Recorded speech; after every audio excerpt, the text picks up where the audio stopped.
कैसे हैं दोस्तों? एनिमल फॉर्म एक लाजवाब नॉवल है जिसमें जानवर इंसानों के खिलाफ बगावत कर देते हैं, इनकलाब ले आते हैं। ब्रिटिश राइटर जॉर्ज ऑरवेल का एनिमल फॉर्म दरअसल सोवियत रूस के 1917 के इनकलाब के पस मंज़र में लिखा गया है। बल्कि इसमें एक किरदार नेपोलियन तो साफ सोवियत डिक्टेटर जोसेफ स्टालिन को सामने रखकर तरतीब दिया गया। ये पूरा नॉवल ही इस इनकलाब और इसके किरदारों की एक मौकरी है और उनके जैसे मुख्तलिफ जानवरों के किरदार बनाकर इनकलाब कैसा होता है और आखिर में क्या शक्ल इख्तियार करता है, वो इसकी कहानी है। ये ऐसी कहानी है जो कभी पुरानी नहीं होती। ये नावल हमें क्यों पढ़ना चाहिए, इसकी कहानी क्यों लाजवाब है, ये आप अभी जान लेंगे। तो दोस्तों, कहानी के मुताबिक इंग्लैंड के इलाके वेलिंगटन के करीब एक फार्म हाउस मैनोर फार्म के नाम से होता है।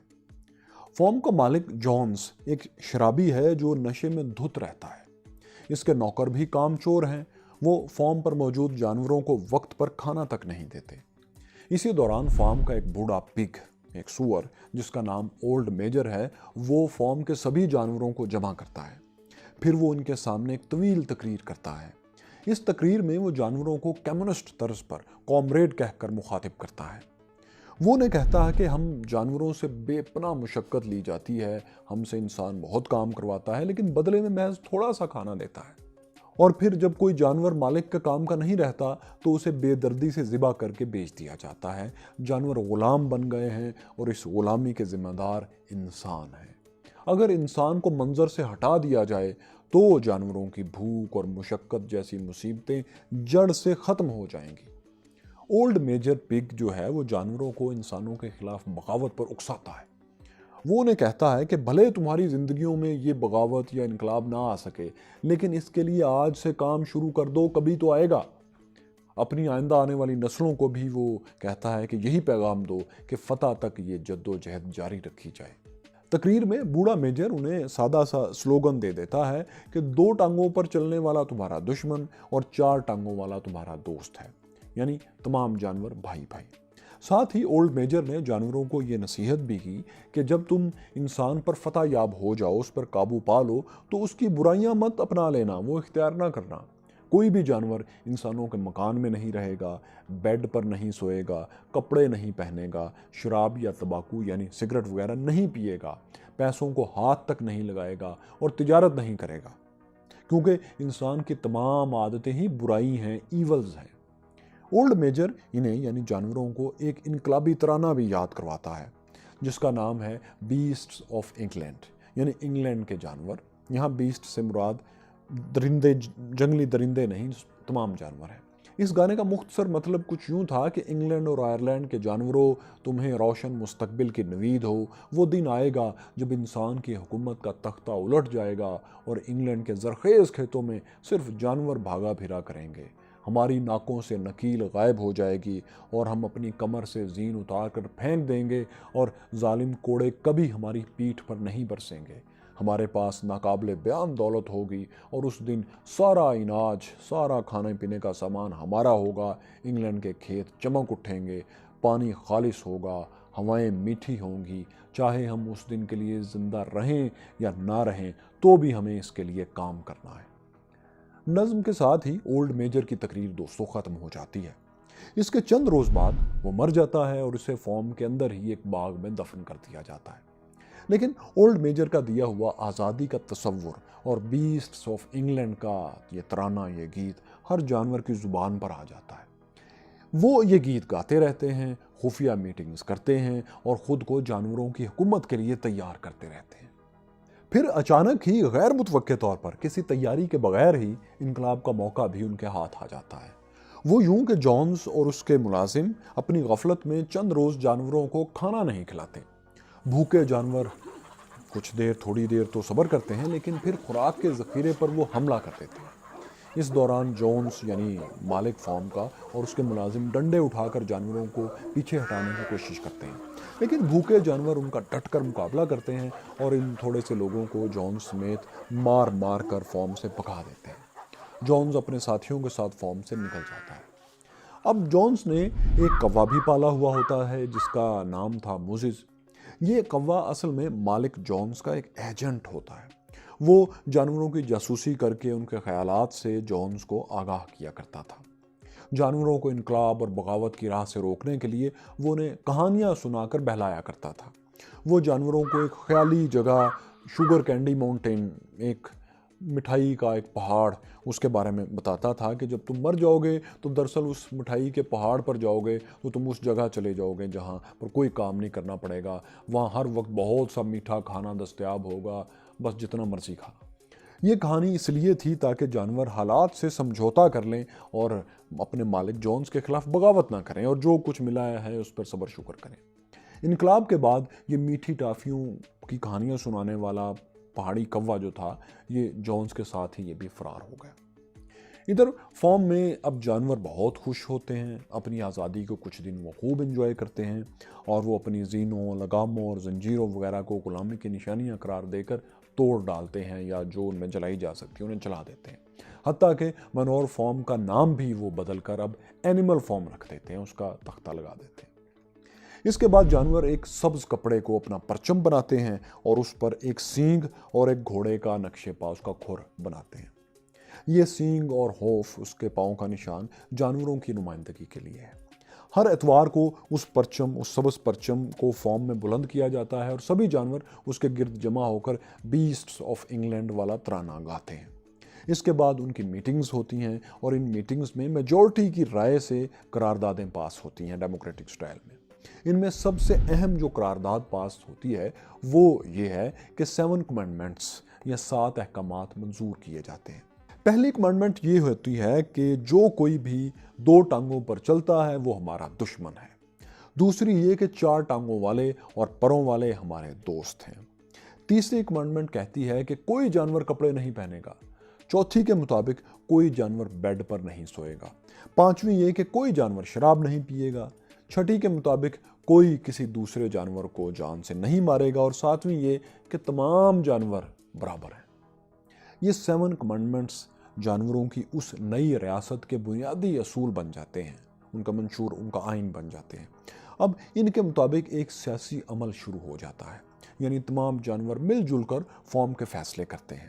لیکن اس عمل کی سمت ابتدا ہی سے درست نہیں ہو پاتی، کیونکہ اس عمل کو تمام جانور لیڈ نہیں کر رہے ہوتے، تمام اس کی قیادت نہیں کر رہے ہوتے، بلکہ فارم میں رہنے والی صرف ایک کمیونٹی یعنی پگز اسے لیڈ کرتے ہیں۔ 2 پگز، ایک سنو بال اور ایک نپولین، مرکزی لیڈر بن جاتے ہیں۔ ایک تیسرا پگ، سکویلر، ان کے اسسٹنٹ کا کردار ادا کرنا شروع کر دیتا ہے، یعنی آپ سمجھ لیں ان کا ترجمان۔ دوستو، پگز کے مرکزی لیڈر بننے کی وجہ یہ ہوتی ہے کہ جانوروں کا یہ انقلاب پری میچور ہوتا ہے۔ کسی جانور کو معلوم نہیں ہوتا کہ انقلاب کے بعد تمام جانوروں نے کیا کرنا ہے، کس نظام کے تحت کیسے رہنا ہے اور اپنی آزادی کا دفاع، اس کا ڈیفنس کیسے کرنا ہے۔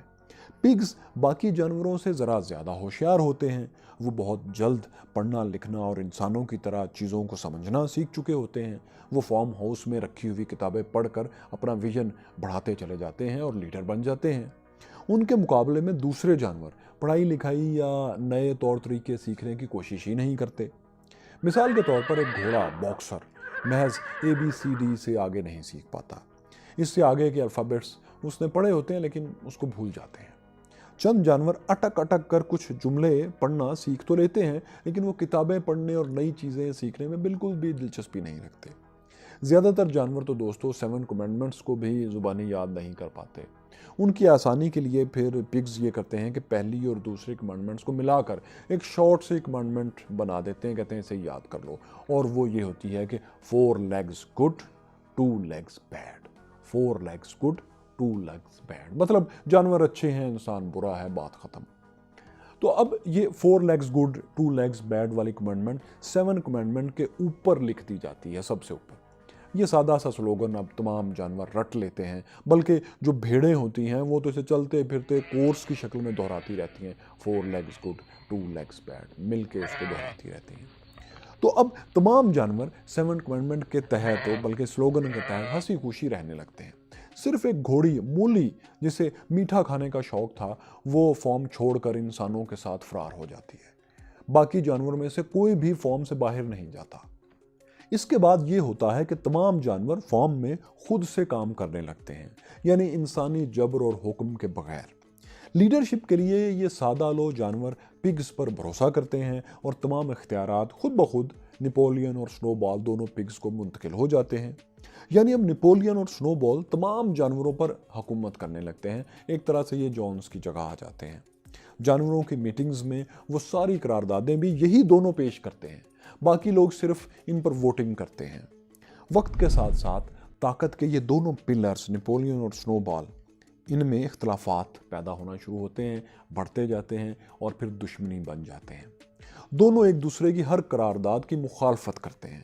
اس کے نتیجے میں جانوروں میں اب دو دھڑے بننے لگتے ہیں، ایک دھڑا سنو بال کو سپورٹ کرتا ہے اور دوسرا نپولین کو۔ کہانی کے مطابق ان دونوں میں سے بھی سنو بال زیادہ سمجھدار ہوتا ہے۔ وہ ایک کرزمیٹک لیڈر ہوتا ہے، دلیل سے بات کرتا ہے، زیادہ کتابیں پڑھتا ہے، جانوروں کی بھلائی کے نت نئے منصوبے بھی پیش کرتا رہتا ہے۔ اس لیے زیادہ سمجھدار جانور جو میچور ہوتے ہیں وہ اس کی پیروی کرتے ہیں۔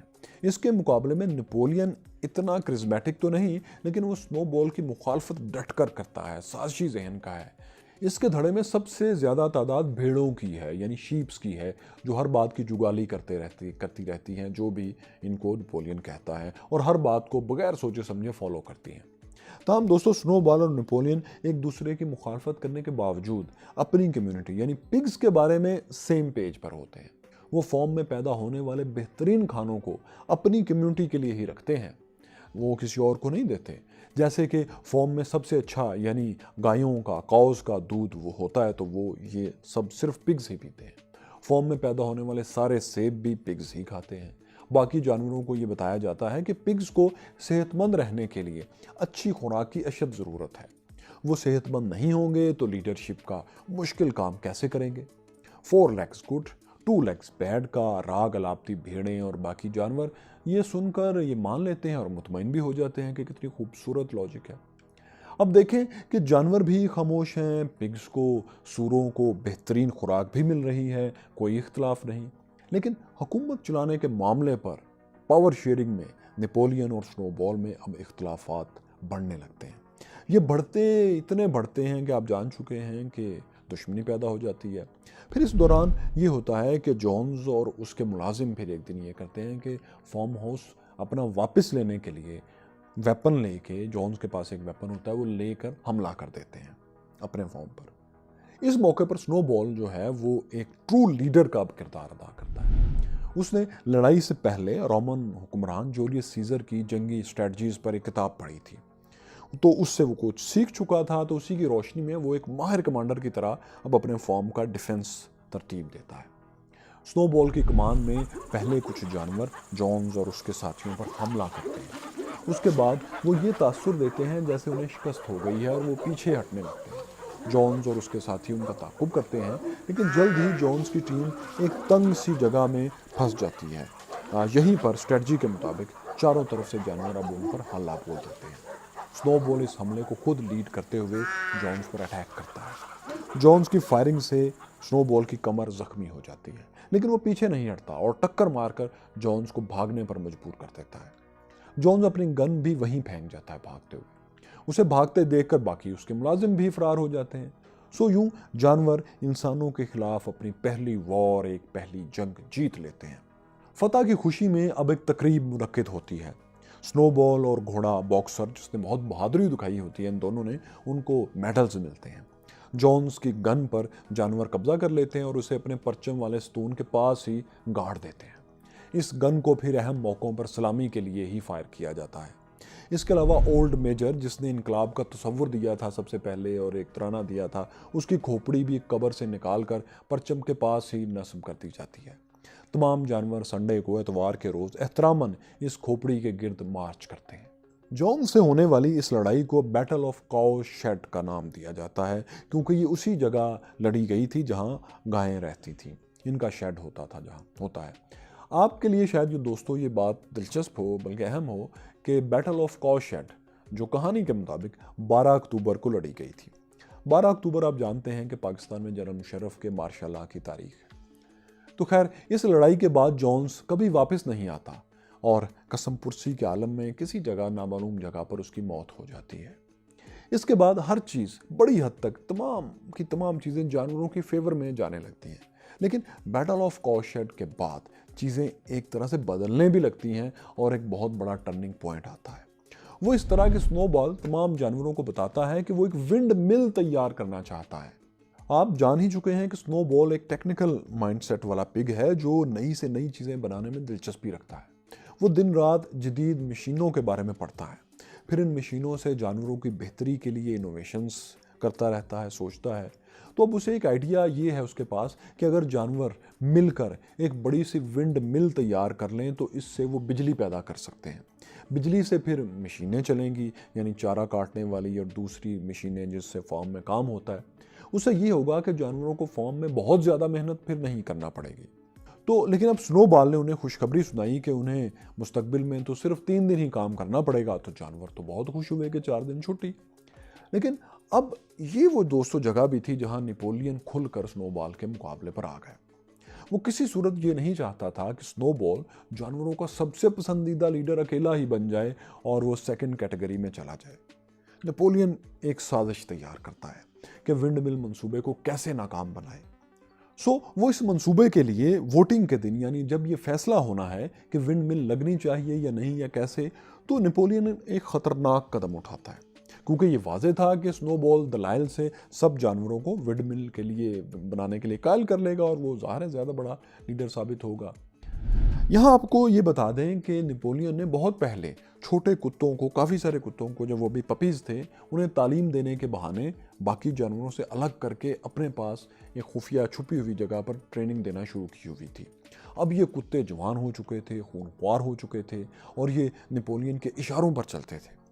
तो अब विंड मिल पर वोटिंग वाले दिन जब वो वोटिंग होनी थी तो नेपोलियन ने के साथ ये कुत्ते आए और नेपोलियन ने हुक्म दिया कि ये कुत्ते स्नोबॉल पर हमला कर दें। उन्होंने स्नोबॉल पर हमला कर दिया। स्नोबॉल बड़ी मुश्किल से जान बचाकर वहाँ से भागता है और फॉर्म की किसी दीवार में मौजूद सुराख से वो बाहर निकल जाता है। इसके बाद वो फिर कभी फॉर्म में नहीं लौटता। स्नोबॉल को फार्म से निकालने के बाद नेपोलियन उस अपने ही फॉर्म पर अब मुकम्मल कब्जा कर लेता है। कोई जानवर अगर इस कब्जे के खिलाफ बोलता है तो नेपोलियन के कुत्ते उस पर गर्राते हैं, इसीलिए कोई भी एहतजाज नहीं कर पाता। तो अब नेपोलियन एक डिक्टेटर की तरह हुकूमत करना शुरू कर देता है। उसके बॉडीगार्ड्स कुत्ते हमेशा उसके साथ ही रहते हैं, हत्ता कि उसके खाने पीने और सोने के दौरान भी ये कुत्ते उसकी हिफाजत करते हैं। इनकी मौजूदगी में कोई जानवर कभी नेपोलियन के करीब नहीं आ सकता, उससे बात नहीं कर सकता। यूं नेपोलियन खुद को आम जानवरों से दूर कर लेता है। उसके अहकामात ज़्यादातर उसका असिस्टेंट स्क्वेलर, जो भी एक पिग है, वही जानवरों तक पहुंचाता है। आप समझ लें कि वो उसका वज़ीर इत्तलात है या उसका स्पोक्स पर्सन है, उसका तर्जुमान है। नेपोलियन अब ये करता है कि एनिमल फॉर्म को रिपब्लिक यानी जमहूरिया करार देकर इसका सदर बन जाता है। लेकिन असल में जमहूरियत नाम की वहाँ कोई चीज़ होती नहीं है। जानवरों की जिस असम्बली में वोटिंग होती है उसे गैर ज़रूरी करार देकर ख़त्म कर दिया जाता है। नेपोलियन को हर वक्त ये खौफ सताता रहता है कि कहीं कोई उसके खिलाफ बगावत ना कर दे, इसलिए वो जानवरों के तराने बीस्ट्स ऑफ इंग्लैंड को बैन कर देता है, क्योंकि इसमें तो बगावत का दर्स दिया गया है। इसकी जगह एक नया तराना जारी कर दिया जाता है, सिखाया जाता है, जो अब सब जानवरों को गाना होता है, जो कुछ ऐसे कि animal farm, never through me shall you come to harm, यानी ऐ मेरे एनिमल फॉर्म, ऐ मेरे प्यारे एनिमल फॉर्म, मेरी वजह से तुम्हें कभी कोई नुकसान नहीं पहुंचेगा। ये इस तरीके से दरअसल जानवरों को सुधाया जा रहा था कि वो एनिमल फॉर्म में कोई हंगामा राई ना करें, क्योंकि इससे उनके अपने फॉर्म को नुकसान पहुंचेगा। इसके बाद नेपोलियन आहिस्ता आहिस्ता प्रोपेगेंडे के जरिए लोगों के दिमागों पर छाने लगता है। वो जानवरों पर लाजिम कर देता है कि वो उसे हमारा लीडर कॉमरेड नेपोलियन कहकर पुकारें। दीवारों पर नेपोलियन के पोर्ट्रेट बनाए जाते हैं, उसके नाम के गीत गाए जाते हैं। जॉन्स की गन, जो पहले सिर्फ इनकलाब के जश्न और फतह के मौके पर फायर की जाती थी, उसे अब नेपोलियन की बर्थडे पर भी फायर किया जाने लगता है। जानवरों को ये सिखाया जाता है कि वो एनिमल फॉर्म की हर कामयाबी पर ये अब कहा करेंगे कि हमारे अजीम लीडर कॉमरेड नेपोलियन की लीडरशिप में हमें ये और ये कामयाबी मिली है। حکومتی اختیارات پر قبضہ کرنے کے بعد نپولین اپنی کمیونٹی یعنی پگز اور باڈی گارڈز کتوں کی طاقت بڑھانے لگتا ہے۔ پگز اور کتے فارم میں انسانوں کی رہائش گاہوں میں منتقل ہو جاتے ہیں۔ وہ کوئی کام نہیں کرتے اور باقی جانوروں سے الگ تھلگ رہتے ہیں۔ جانوروں کو حکم دیا جاتا ہے کہ جب بھی کوئی پگ ان کے پاس سے گزرے تو وہ احتراماً ایک طرف ہو کر کھڑے ہو جائیں۔ فارم میں نئے پیدا ہونے والے پگ بچوں کے لیے اسکول بھی باقی جانوروں سے ہی تعمیر کروایا جاتا ہے۔ پگز اپنے فارم پر مشہور برطانوی میگزینز اور اخبارات جیسا کہ ڈیلی مررز وغیرہ منگوانے لگتے ہیں۔ فارم پر تمام جانور بے پناہ محنت سے جو کچھ اگاتے ہیں اس کا بڑا حصہ یہی پگز کھا جاتے ہیں۔ کھا کھا کر ان کے پیٹ بڑھ چکے ہوتے ہیں۔ اسکوائلر تو اتنا موٹا ہو چکا ہوتا ہے کہ اس سے درست طریقے سے چلا بھی نہیں جاتا۔ اب پگز کے مقابلے میں دوسرے جانور زیادہ تر خالی پیٹ محنت پر مجبور تھے، لیکن نپولین کا اسسٹنٹ اسکوائلر انہیں یہی بتاتا ہے کہ مشکل کے یہ دن تھوڑے سے ہیں، بس دیکھنا گزر جائیں گے۔ وہ مختلف قسم کے نمبر سے، اعداد و شمار سے ان پر یہ ثابت کرتا رہتا ہے کہ ان کا فارم بہت تیزی سے ترقی کر رہا ہے، خوراک کی پیداوار مسلسل بڑھ رہی ہے۔ نپولین کی لیڈرشپ میں اینیمل فارم تو کامیابی کے سب ریکارڈ توڑ رہا ہے، وغیرہ وغیرہ وغیرہ۔ بھولے بھالے اور کتوں سے خوفزدہ جانور ان باتوں کو غلط ثابت نہیں کر پاتے۔ جب بھی کوئی جانور ماضی میں پاس کی گئی قراردادیں یاد کروانے کی کوشش کرتا ہے کہ یہاں تو سب کو برابر ہونا تھا، تو پگز جو ہیں وہ اس کی بات کو رد کر دیتے ہیں۔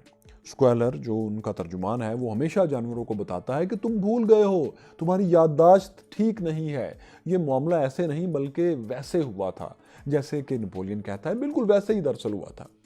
اس کے ساتھ جانوروں کو بار بار اس بات سے بھی ڈرایا جاتا ہے کہ اگر تم نپولین کی بات نہیں مانو گے تو جونز واپس آ جائے گا، یعنی تمہارا مالک، پرانا مالک لوٹ آئے گا۔ کیا تم یہ چاہتے ہو؟ جونز کی واپسی کے ڈراوے میں پگز دراصل حکومت کر رہے ہوتے ہیں۔ اب کوئی بھی جانور جونز کی حکومت میں تو واپس نہیں جانا چاہتا تھا، سو اب اس کا مطلب یہی تھا کہ چپ کر کے نپولین کی لیڈرشپ کی ہارڈشپس قبول کر لی جائیں۔ سو وہ کر لیتے تھے اس کو، ویسے بھی خونخوار کتوں کے ہوتے ہوئے کون ہمت کر سکتا تھا۔ پھر دوستو پگز ایک اور کام یہ کرتے ہیں کہ وہ جونز کے ایجنٹ کوے کو، جس کا نام موزز تھا، اسے واپس لے آتے ہیں، اپنے پاس لے آتے ہیں۔ وہ اس کے لیے بیئر کا کوٹا بھی مقرر کر دیتے ہیں۔ آپ جان چکے ہیں کہ یہ کوا جانوروں کو یہ کہانی سناتا تھا کہ وہ اپنی موت کے بعد آسمان میں موجود ایک شوگر کینڈی ماؤنٹین پر چلے جائیں گے، ایک ایسا پہاڑ جہاں میٹھی میٹھی ٹافیاں ملتی ہیں۔ وہاں انہیں آرام ہوگا، کھانا بھی بہت ملے گا، کام بھی نہیں کرنا پڑے گا، بس اب کر لیں تب نہیں کرنا پڑے گا۔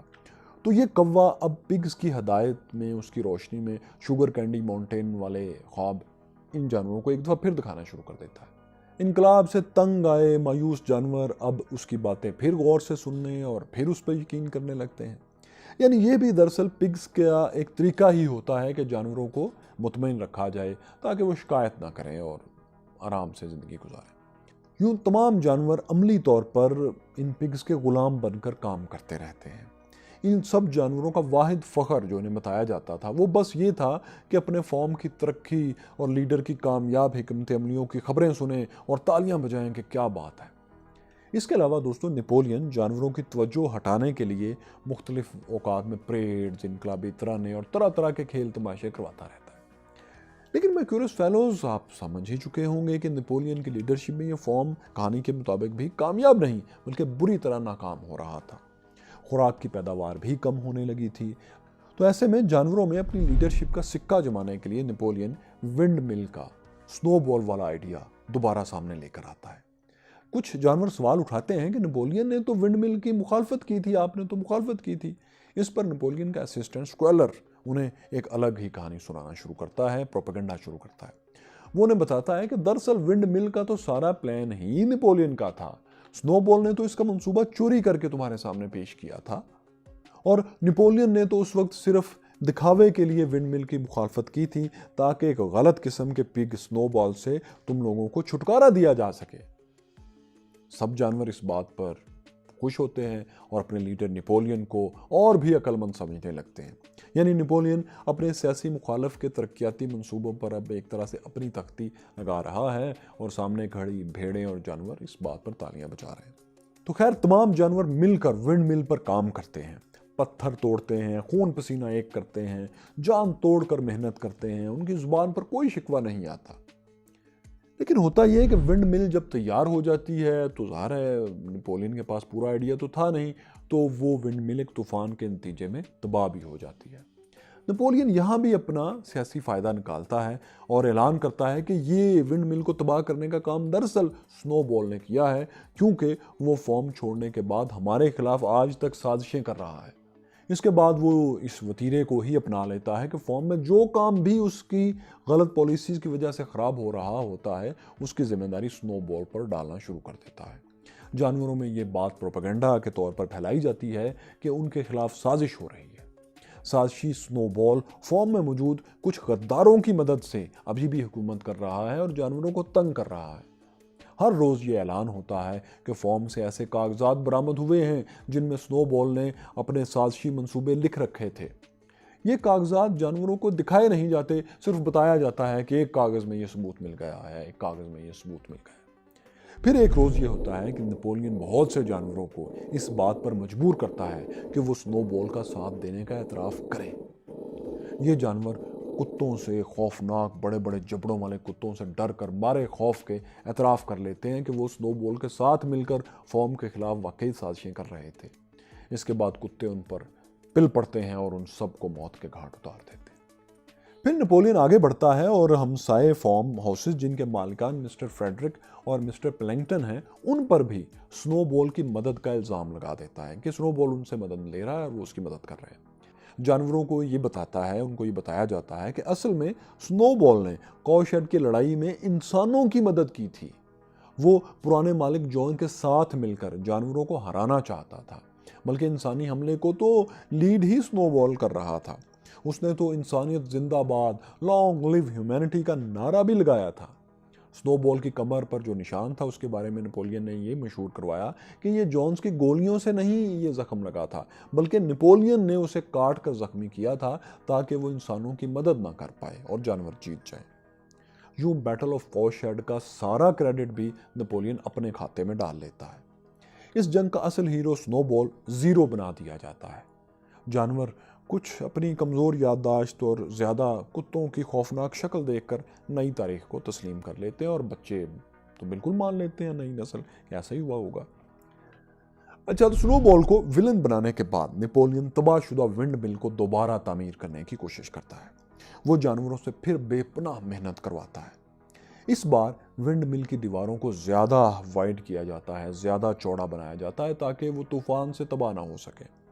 लेकिन जब विंड मिल बन जाती है तो इसमें मशीनरी नस्ब करने के लिए पैसे नहीं होते। नेपोलियन पैसे जमा करने के लिए एनिमल फॉर्म के लाज के खिलाफ अब इंसानों के साथ तिजारत शुरू कर देता है, जबकि पहले तो तय हुआ था इंसानों के साथ वो काम नहीं करेंगे बल्कि तिजारत करेंगे ही नहीं।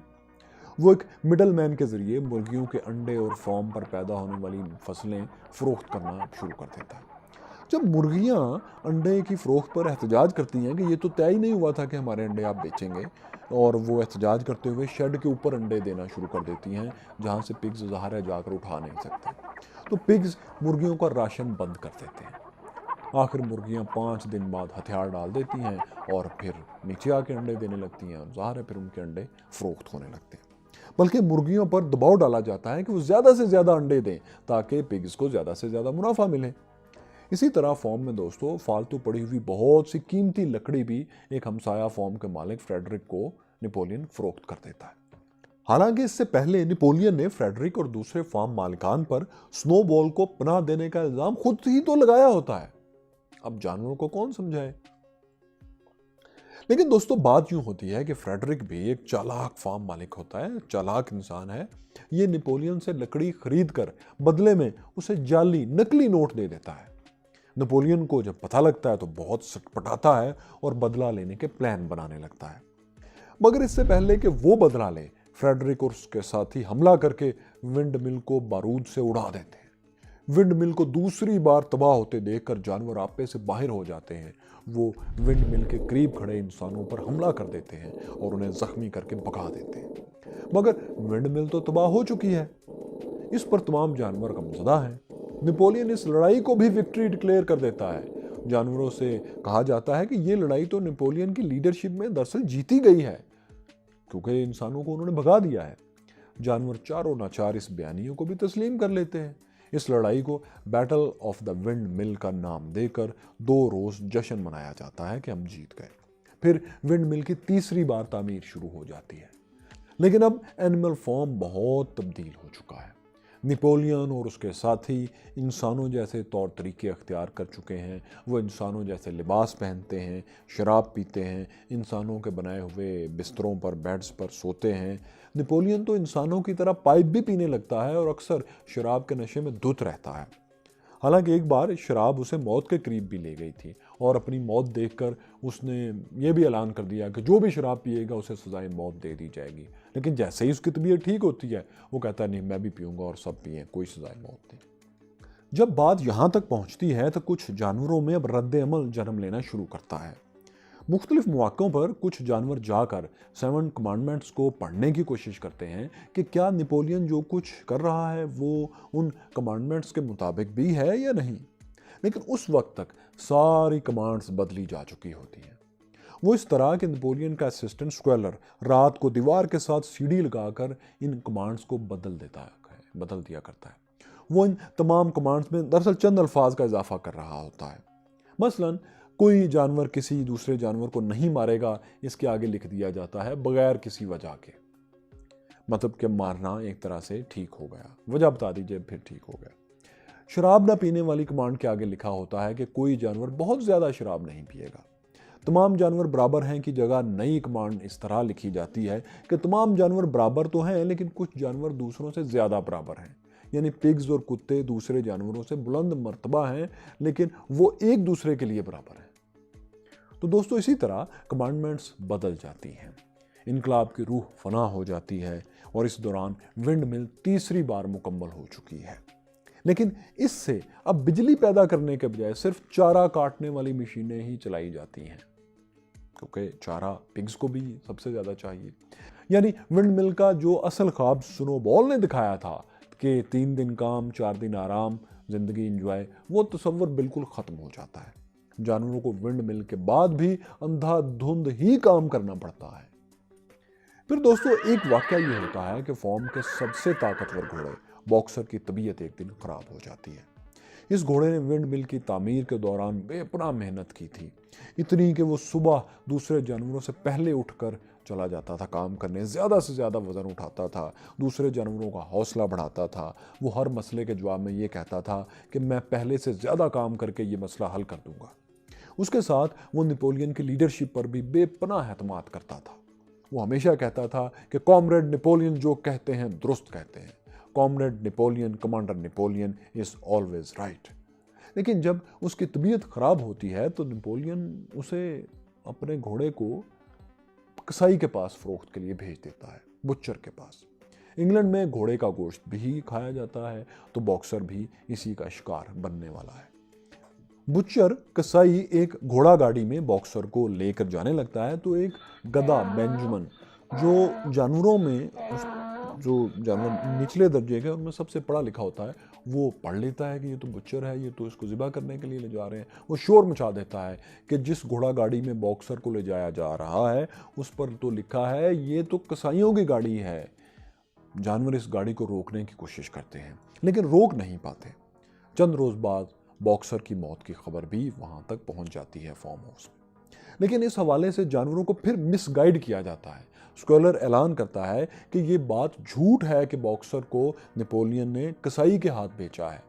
उसे ले जाने वाली गाड़ी तो दरअसल हॉस्पिटल की गाड़ी थी। बॉक्सर के आखिरी लम्हात में तो मैं उसके सराहने मौजूद था, स्क्वेलर ये कहता है, झूठा। लेकिन वो कहता है बॉक्सर के तो आखिरी अल्फाज भी यही थे कि comrade Napoleon is always right. जानवर एक बार फिर अपनी सादालोही में इस बात का यकीन कर लेते हैं और भेड़ें वही बात दोहराने लगती हैं। इस दौरान इनकलाब के दौर के बहुत से जानवर दोस्तों अब मर चुके हैं। कई नए जानवर, नई नस्ल उनकी जगह पर आ चुकी है, उनकी जगह ले चुकी है। पुराने जानवरों में से चंद एक ही जिंदा होते हैं, जिनमें से एक घोड़ी रोवर है और गधा बेंजामिन है जो बहुत समझदार है। यहाँ आपको दोस्तों ये बता दें कि बेंजामिन बड़ा दिलचस्प किरदार है इस नावल का। वो ज़्यादा बोलता नहीं लेकिन वो है बहुत ज़हीन। बॉक्सर की मौत के बारे में भी आपको पता है कि उसी ने वार्न किया था। बेंजामिन को दरअसल शुरू ही से इनकलाब पर शक था। वो यही समझता था कि जानवरों के हालात कभी नहीं बदलेंगे। जब विंड मिल बनाई जा रही थी तब भी बेंजामिन कहता था कि इससे कुछ नहीं बदलेगा, जिंदगी यूं ही चलती रहेगी। इन दोनों, बेंजामिन और क्लोवर को, जो काफ़ी बूढ़े हो गए थे, इनको फार्म के असूल के मुताबिक रिटायर नहीं किया जा रहा। हालांकि इनकलाब के बाद जानवरों ने मुतफ़क्का तौर पर जानवरों की रिटायरमेंट की उम्रें तय की थी। मिसाल के तौर पर घोड़े की रिटायरमेंट की उम्र 12 साल थी।